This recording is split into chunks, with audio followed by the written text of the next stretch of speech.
the Emerald Covenant Cloister Doratura plates, the ancient records that are held in holographic form. There's actually discs that hold these records. Translation was allowed for the first time since the Atlantean period on this information, on primal order structure, on primal substance, which are Partakai units. This information is being brought back now. So all of those other healing systems that people have been using, holistic healing systems, you don't throw them out. You simply show the context they fit in, because if they would combine what they're doing with Cathara healing, they would be able to increase hugely the positive effects of healing that can be gained through those systems. So what's nice about the Cathara system, it doesn't mean if you took this one or that one or Reiki or something like that, you throw out your books and just say it was no good. No, you learn to take the best from what you were taught before. You also become familiar with the context of healing and the context of reality enough to where you can start to say what's the good stuff and what stuff's nonsense, so you can throw the nonsense out, but you keep the good stuff and you use it and integrate it into the Cathara program. Now, you can do healing without Cathara, but good luck to you, because you're using lower dimensional currents unless you know your Cathara grid, unless you know how to open D12 current. This is what Cathara Level 1 is built on. Learning to run what's called the Maharata ray. That is the D12 hydroplasmic liquid light ray of the 12th dimensional frequency bands. It's also called the Christos frequency, because it begins the relationship to the unified field of liquid light. It is the stage called pre-matter. Before things come into manifest dense form, they go from being no form whatsoever into antimatter, which is like a gaseous light form. Then they solidify into liquid light form. The liquid light form of D12 is the pre-matter template.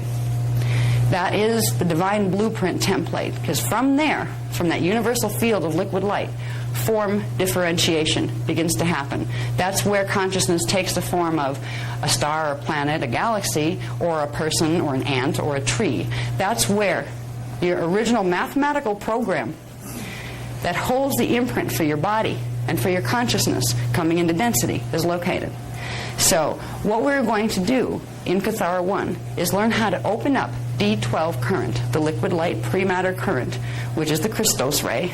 Some people call it the platinum ray because it's pale silver white when you see it with the etheric vision.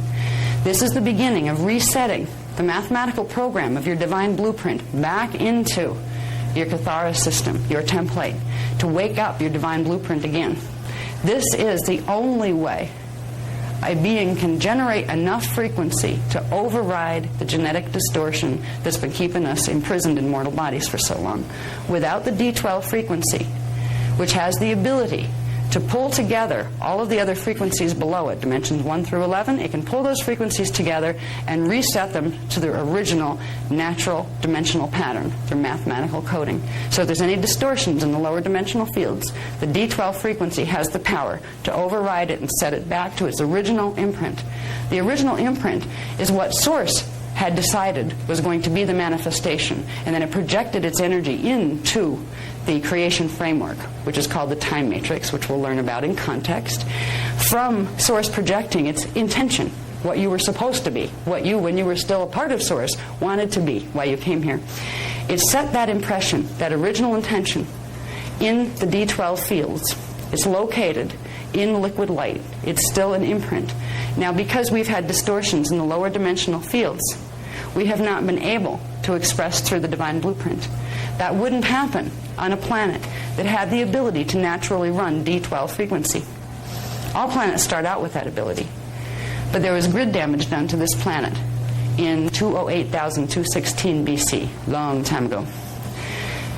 Those grid distortions made it so the planetary energy systems, which are called axiotonal lines, the Cathara grid of the planet, could only anchor 10 dimensions of frequency. It blocked out dimensions 11 and 12 frequency from the planetary grids, which meant anything on this planet could no longer run D12 frequency, so it could not fully access the original divine blueprint pattern. And once that direct connection in energy to the divine blueprint, between the manifestation and the divine blueprint, once that connection was severed, deterioration started to happen. The divine blueprint began to deviate in the lower dimensional fields, and you couldn't bring that frequency back in to reset it. What's happened here, and the reason why these teachings are being brought back now and they weren't brought back 100 years ago, is because what I said before about stargates beginning to open.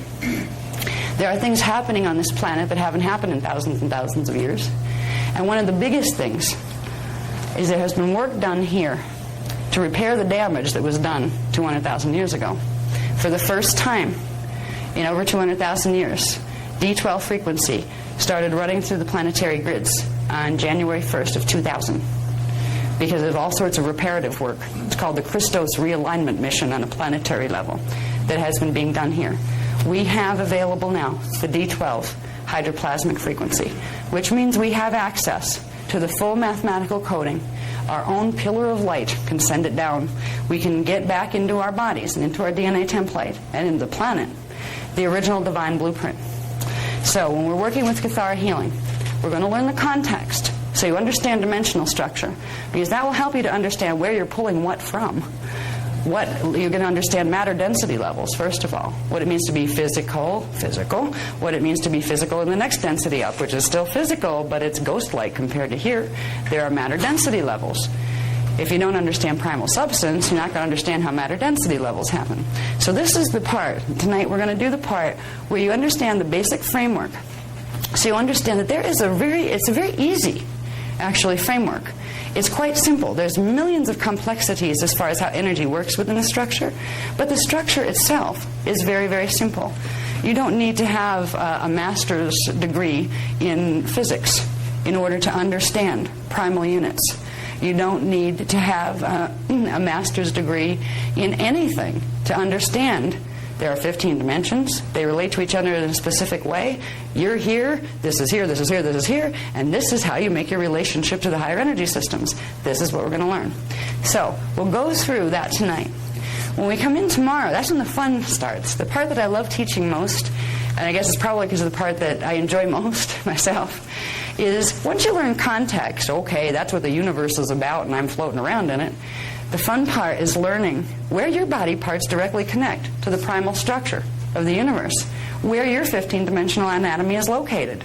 It's like finding a treasure chest. Wow, I have that? I have 15 chakras, primary chakras. Yes, I do. I have a Cathara grid. Do you know where yours is?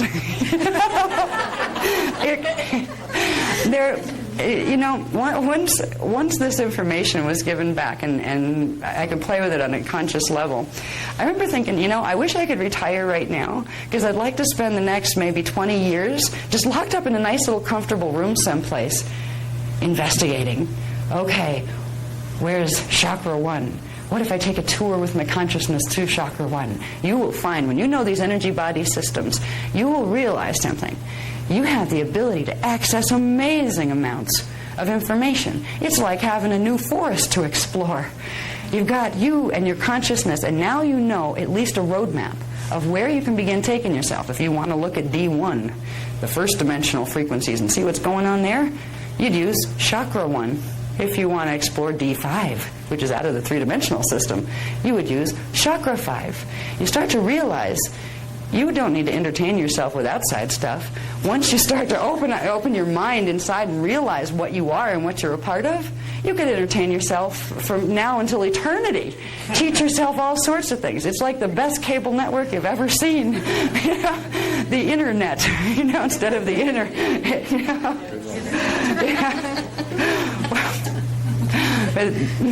So we all do have this internet, the inner Templar, and once you start to play with it, and you can't really play with it until you realize where parts are. Once you know where your parts are, you can have some idea of what to do with your consciousness, where you can put your focus of attention to make it do certain things. So the fun part for me in teaching Cathara is teaching people about the body parts that you forgot you had. Because they're the body parts that also hold the stations of consciousness, that hold your soul identity, your oversoul identity, your avatar identity. These are the parts of yourself that hold huge amounts of knowledge, more knowledge than you could hold in a